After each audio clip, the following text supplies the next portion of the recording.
पिछले एपिसोड में हमने देखा कि द्रोणाचार्य की मृत्यु के बाद कौरव सेना बहुत जल्दी पराजित हो गई, लेकिन द्रोणाचार्य का पुत्र अश्वत्थामा प्रतिशोध से भरा हुआ था। उसने छलपूर्वक धृष्टद्युम्न और विजयी पांडवों के सभी पुत्रों की हत्या कर दी, जिससे पूरा पांडव कुल असीम शोक और दुख में डूब गया। इस भयानक कृत्य के बाद अश्वत्थामा पांडवों से बचकर भाग रहा था, क्योंकि पांडव उसके रक्त के प्यासे हो चुके। भगवान कृष्ण और महान धनुर्धर अर्जुन उसका पीछा करते हुए पास के जंगल तक पहुंच गए।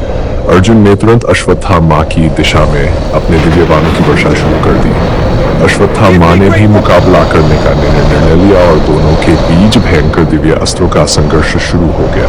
अपने प्राणों के भय से अश्वत्थामा इतना घबरा गया कि उसने लापरवाही से चारों दिशाओं में खतरनाक दिव्य अस्त्र चलाने शुरू कर दिए।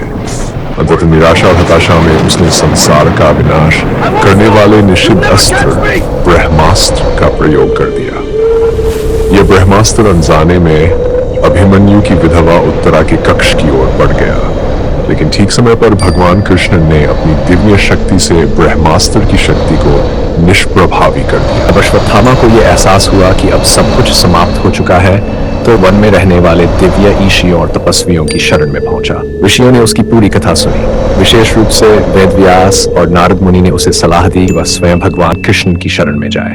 कृष्ण अश्वत्थामा की लापरवाह हिंसा से हुए विनाश के कारण अत्यंत क्रोधित थे।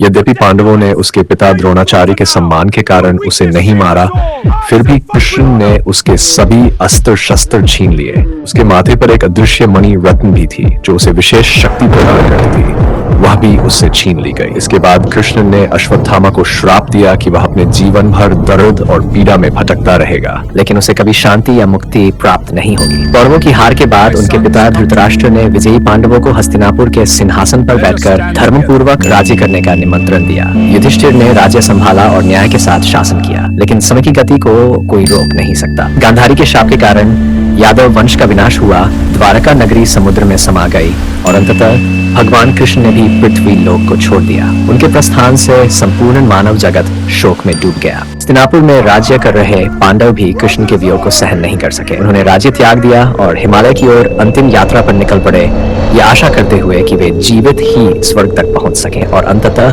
केवल युधिष्ठिर ही जीवित बचे। उनके साथ एक रहस्यमय कुत्ता भी था, जो पूरी यात्रा में उनका साथी बना रहा। युधिष्ठिर ने उस कुत्ते को छोड़कर स्वर्ग में जाने से मना कर दिया। उसी क्षण वह कुत्ता अपने वास्तविक रूप में प्रकट हुआ। वह स्वयं धर्मदेव थे, युधिष्ठिर की परीक्षा ले रहे थे। युधिष्ठिर की धर्मनिष्ठा और करुणा देख देवताओं ने उनका सम्मान किया। उसके बाद उन्होंने अपने पांडव भाइयों और पत्नी पांचाली को ढूंढना शुरू किया, लेकिन जो दृश्य उनके सामने आया वह उनके जीवन का सबसे भयानक दुस्वप्न था।